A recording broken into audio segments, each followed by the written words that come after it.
Bonjour, je suis Thomas Esmin, partenaire chez MAD et je vais vous parler aujourd'hui du luxe expérientiel au sein du segment du luxe produit.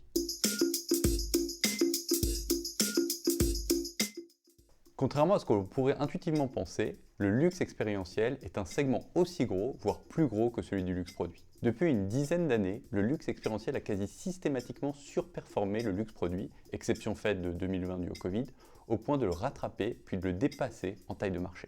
Les plus grands acteurs du luxe produit ont aujourd'hui une exposition quasi nulle au marché du luxe expérientiel, à l'exception peut-être de LVMH, où ses business de vins et spiritueux et hospitality représentent une petite dizaine de pourcents des ventes du groupe.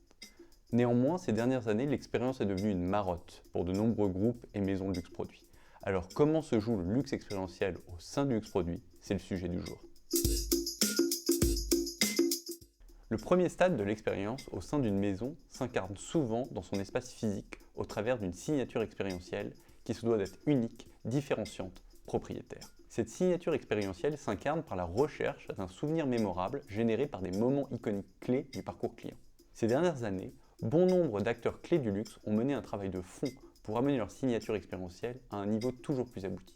Au-delà du trouvail intellectuel et de réflexion que cela nécessite, le challenge réside dans la capacité à cascader cette signature expérientielle auprès des équipes de vente, qui peuvent se compter en dizaines de milliers de personnes, afin d'assurer une parfaite exécution. L'autre challenge consiste à être capable de faire vivre digitalement cette signature expérientielle afin d'apporter une consistance globale dans l'expérience de marque et jouer à plein l'opportunité omnicanale. Si la signature expérientielle est devenue une condition de succès clé des maisons de luxe, c'est avant tout car le consommateur a évolué.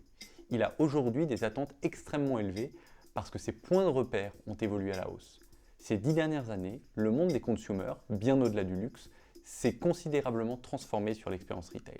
Du food retail à certains acteurs de specialized retail, la plupart des acteurs ont mis l'expérience d'achat au centre de leur stratégie, en s'inspirant d'ailleurs parfois de certains acteurs clés du luxe. Dans ce contexte, une bonne expérience d'achat n'est plus suffisante pour les maisons de luxe. La quête tend vers une signature expérientielle unique, mémorable et transformante.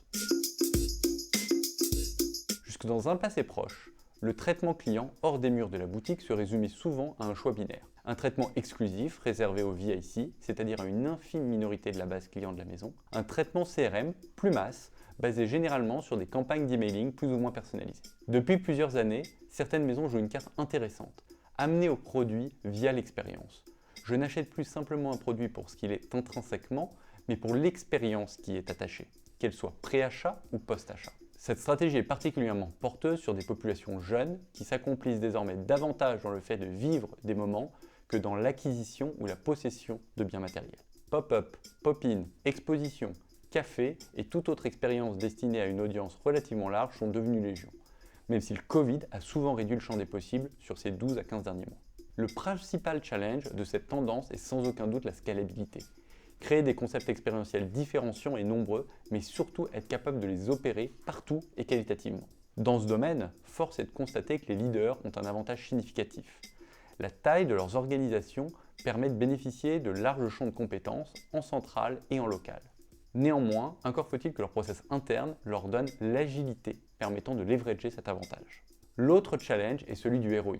Comment traquer ses clients sur l'ensemble des canaux pour s'assurer de la rentabilité des investissements en traitement client expérientiel.